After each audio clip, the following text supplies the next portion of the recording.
आज के डेट में राजनीति ऐसी बना दी गई है कि किसान का बेटा किसान नहीं होना चाहता है, मजदूर का बेटा मजदूर नहीं होना चाहता है, लेकिन मुख्यमंत्री का बेटा मुख्यमंत्री होना चाहता है, प्रधानमंत्री का बेटा प्रधानमंत्री होना चाहता है। क्यों?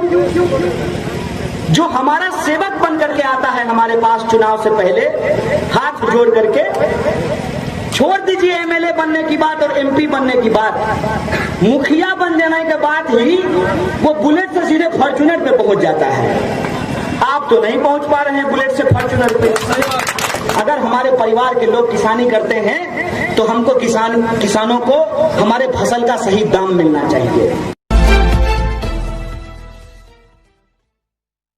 मुख्यमंत्री का बेटा मुख्यमंत्री होना चाहता है, प्रधानमंत्री का बेटा प्रधानमंत्री होना चाहता है। अरे भाई साहब, जब मुख्यमंत्री का बेटा मुख्यमंत्री होना चाहता है, प्रधानमंत्री का बेटा प्रधानमंत्री होना चाहता है, वो अपने बेटे के कैरियर के लिए राजनीति कर रहा है। कम से कम आप भी तो अपने बाल बच्चों के कैरियर के लिए राजनीति कीजिए और उन मुद्दों पर वोट दीजिए जो आपका मुद्दा है। और आपका मुद्दा रोजी रोटी, कपड़ा, मकान, शिक्षा, स्वास्थ्य, सड़क, बिजली, पानी और आत्मसम्मान का मुद्दा है।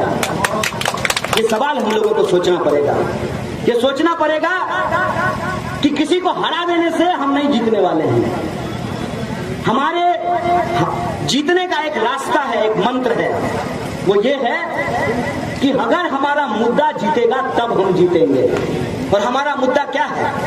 हमारा मुद्दा ये है कि अगर हमारा बाप मजदूरी करता है फैक्ट्रियों में तो उसको न्यूनतम मजदूरी मिलनी चाहिए।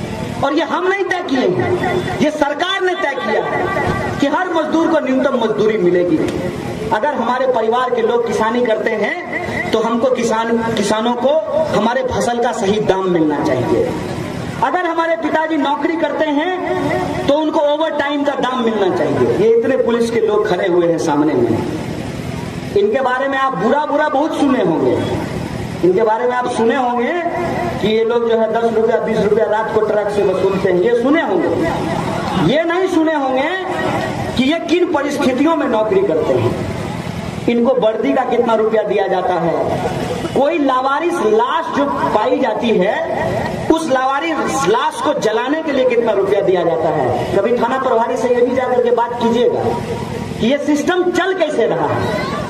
ये सिस्टम में आपको ये लगता है कि जो नीचे खड़ा आदमी है वो भ्रष्टाचार कर रहा है। नहीं साहब, इस देश में नीतियों में भ्रष्टाचार है, इस बात को आप समझ लीजिए। नीतियों में भ्रष्टाचार है और नीतियों में भ्रष्टाचार के चलते आज हमारी राजनीति भी भ्रष्टाचारियों के हाथ की गुलाम बन गई है। एक बात सोच लीजिएगा, आपको जो वोट देने का अधिकार मिला है ना, ये भीख नहीं है। अगर आज आप इसकी कीमत नहीं समझिएगा तो ना आप वोट देने के लायक बचेंगे, ना इस देश में लोकतंत्र बचेगा। इस बात को आप जान लीजिए। आज के डेट में राजनीति ऐसी बना दी गई है कि किसान का बेटा किसान नहीं होना चाहता है, मजदूर का बेटा मजदूर नहीं होना चाहता है, लेकिन मुख्यमंत्री का बेटा मुख्यमंत्री होना चाहता है, प्रधानमंत्री का बेटा प्रधानमंत्री होना चाहता है। क्यों? जो हमारा सेवक बन करके आता है हमारे पास चुनाव से पहले, हाथ जोड़ करके, छोड़ दीजिए एमएलए बनने की बात और एमपी बनने की बात, मुखिया बन जाने के बाद ही वो बुलेट से सीधे फॉर्च्यूनर पे पहुंच जाता है। आप तो नहीं पहुंच पा रहे हैं बुलेट से फॉर्च्यूनर पे। ये कौन सी ऐसी तरकीब है? आपके पास तो ये तरकीब नहीं है। नोटबंदी के बाद इस देश में उद्योग धंधों को नुकसान हुआ और अमित शाह के बेटे को 16,000 गुना मुनाफा हुआ। ये मंत्र देश को बता देते, देश की बाकी जनता भी अपना मुनाफा करा लेती है, क्योंकि आपका ही खून चूस करके उनका तिजोरी भरा जाता है जनाब। इसीलिए मंत्र जो है आपको नहीं सिखाया जा सकता है। घोड़ा घास से दोस्ती कर लेगा तो खाएगा क्या? नेता अगर सच बोल देगा, जनता को सच बता देगा, तो फिर ठगेगा किसको, बेवकूफ किसको बनाएगा। लेकिन हम लोगों को समझना चाहिए, और मैं आपका शुक्रगुजार हूं कि आपके मेहनत के पैसे से, जो आप मजदूरी करते हैं, जो आप किसानी करते हैं, जो आप सरकार को टैक्स देते हैं, नमक का पैकेट खरीदने के लिए जाइएगा तो कल पढ़िएगा, उस पर लिखा रहता है इंक्लूसिव ऑफ ऑल टैक्सेस। नमक से लेकर के कलम तक, डीजल से लेकर पेट्रोल तक, हर चीज में जो आप टैक्स देते हैं, उस टैक्स पैसे से इन पुलिस वालों को वेतन भी मिलता है और हमारे जैसे कमजोर परिवार के बच्चे, उनको पढ़ने के जो यूनिवर्सिटी है उसके टीचर को तनख्वाह भी मिलता है। अगर सरकारी यूनिवर्सिटी नहीं होती तो हम लोग पढ़ नहीं पाते। और जब हमने पढ़ाई की है आपके पैसे से, दरअसल में हम आपके नमक के कर्जदार हैं। हम आपका नमक खाए हैं, इसीलिए हम आपके साथ नमक हलाली करने के लिए आए हैं। ये देश के जो नेता हैं, ये देश के पूंजीपतियों का पैसा खाए हैं, इसीलिए आपके साथ नमक हरामी कर रहे हैं। इस बात को आप समझिए। और जो यूनिवर्सिटी में हम लोग पढ़े और सीखे हैं कि अगर इस देश को बचाना है तो जमहूरियत को बचाना होगा। अगर जमहूरियत को बचाना है तो सिर्फ भाषण देने से काम नहीं चलेगा। दिल्ली और बंबई का जो आराम तलब जिंदगी है, उस आराम तलब जिंदगी को छोड़कर बिहार की सड़कों में, गलियों में, कूचों में घूमकर जो हमारी माँ बहनों की समस्याएं हैं, जो हमारे बड़े बुजुर्गों की समस्याएं हैं, जो हमारे नौजवानों का सवाल है, उन सवालों पे हमको एकजुट होना पड़ेगा। और याद रखना पड़ेगा कि दुनिया में जब भी कोई तानाशाही व्यवस्था आती है तो वो सिर्फ चुनावों से नहीं हारती है। जनता सड़कों पे निकल करके कहती है सिंहासन ख्याली करो की जनता आती है। इन मूल्यों के साथ सामाजिक आंदोलन करने का जरूरत पड़ता है, राजनीतिक चेतना को आगे बढ़ाने का जरूरत पड़ता है। के लिए सही राजनीति की शुरुआत कैसे हो, किस तरीके से उसको आगे बढ़ाया जाए, किस तरीके से धन बल और बाहुबल ने हमारे लोकतंत्र को अपने घर की और तिजोरी के जो गिरवी बना रखी है, उससे इस लोकतंत्र को मुक्त कैसे कराया जाए। हमको जो आजादी मिली है, अभी कुछ देर पहले हमारे साथी कह रहे थे हमें चाहिए आजादी।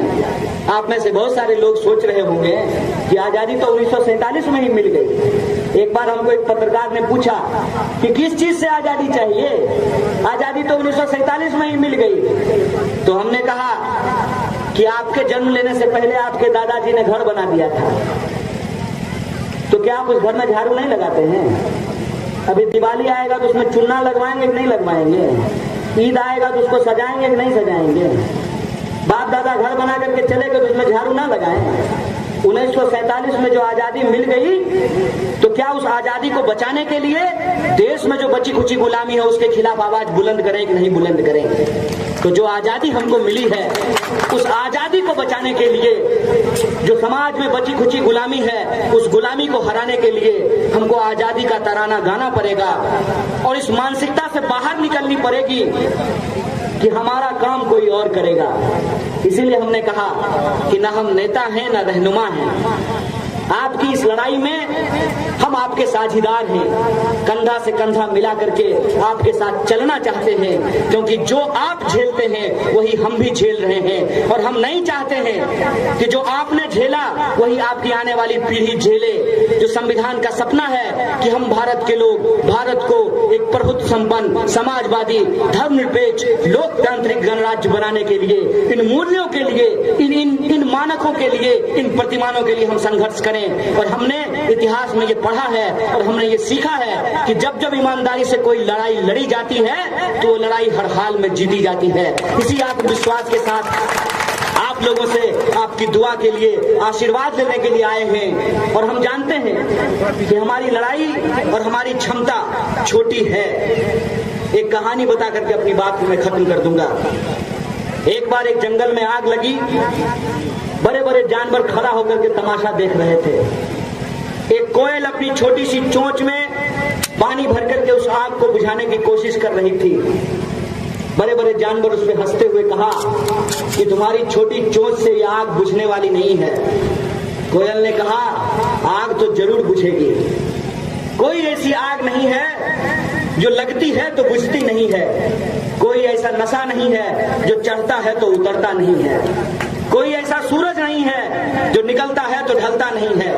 ये आग तो बुझेगी, लेकिन याद रखना तुम्हारा नाम आग लिखाने वालों में और हमारा नाम आग बुझाने वालों में लिखा जाएगा। आज समाज में जो नफरत की आग है, अपनी छोटी ताकत से ही हम उसको बुझाने की कोशिश कर रहे हैं। क्योंकि हमारे पास खोने के लिए कुछ नहीं है और जीतने के लिए आप तमाम आम आवाम का दिल है। हम आपकी दुआ चाहते हैं, आपका दिल से आशीर्वाद चाहते हैं। पूरे देश को एक संदेशा जाए कि हम पढ़े लिखे नौजवान के साथ खड़े होंगे, हम ऐसे नौजवान के साथ खड़े होंगे जो पैसे पे बिकेगा नहीं, जो ईडी और सीबीआई से डरेगा नहीं, जिसको जेल से डर नहीं लगता है, जिसको गोलियों से डर नहीं लगता है। वो साहस के साथ इस सत्ता के सामने आंख से आंख मिला करके खड़ा हो और न्याय के पक्ष में, बराबरी के पक्ष में, संवैधानिक मूल्यों के पक्ष में आप तमाम आम आवाम के लिए और इस बात के लिए कि किसान को किसानी का दाम, मजदूर को मजदूरी का दाम, सबको शिक्षा, सबको काम, हिंदू हो मुसलमान, सबको मिले बराबर का आत्मसम्मान, इन मुद्दों के साथ खड़े होइए। जब कोई व्यक्ति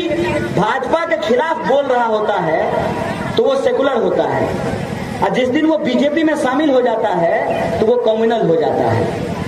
नीतीश जी जब बीजेपी के साथ थे तब वो कम्युनल थे, और नीतीश जी जब बीजेपी को छोड़ करके आरजेडी और कांग्रेस के साथ आ गए तब वो सेकुलर बन गए। चंद्रकांता सीरियल चल रहा है क्या देश में कि बद्रीनाथ को जब मन करेगा तब उसका रूप धारण कर लेगा। सेकुलरिज्म प्रचार